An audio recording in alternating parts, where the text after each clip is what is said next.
Good news sa mga taga Quezon City, mas madali na ang pagnenegosyo sa lungsod.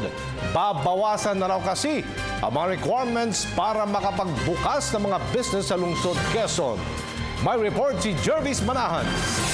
Kung nag-iisip kayo na magsimula ng negosyo, bakit hindi ito gawin sa lungsod ng Quezon? Target kasi ng lokal na pamahalaan ng Quezon City sa tulong ng grupong Sikap Buhay na padaliin ang pagnenegosyo rito. Sa katunayan, pinapaikli na nila ngayon ang proseso. Ayon kay Sikap Buhay OIC Alfredo Bretanya, noong isang taon, 17 pa ang steps at requirements para makapagtayo ng negosyo. Binawasan na raw nila ito ng 3 at patuloy pang babawasan sa mga susunod na taon. Target nilang gawin na lang 6 o 7 ang business requirements at magtayo ng isang one-stop shop para mas mapadali ang proseso sa mga entrepreneur. Hopefully, yun ang ginagawa namin ngayon.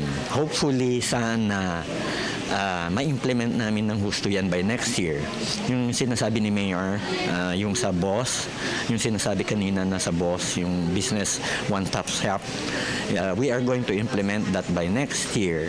Ipinagmalaki rin ni Quezon City Mayor Herbert Bautista ang kanilang BMBE o ang Barangay Micro Enterprise Law. Dahil kasi dito, nagiging tax-free ang mga maliliit na negosyo kung papasa ito sa ilang criteria. Kasama sa mga requirements na dapat mas mababa sa 3 milyong piso ang iyong kapital. Dapat sa Quezon City manggagaling ang iyong gagamiting materyales at taga Quezon City rin ang mga kukunin mong empleyado. There must be a very strong relationship between the local government and the SEC so that appropriate taxes are paid by these corporations. Pakiusap lang ng alkalde, huwag sanang abusuhin ang naturang batas. Sinabi niya ito nang dumalo bilang panauhing pandangal ng Second Micro, Small and Medium Entrepreneurs Congress na ginanap sa Bulwagang Amoranto sa Quezon City Hall kanina. Aniya, dapat pang palaguin ng mga MSMEs dahil malaki ang naitutulong nito sa ating ekonomiya. Vision din daw nila na gawing sentro ng MSMEs ang lungsod ng Quezon.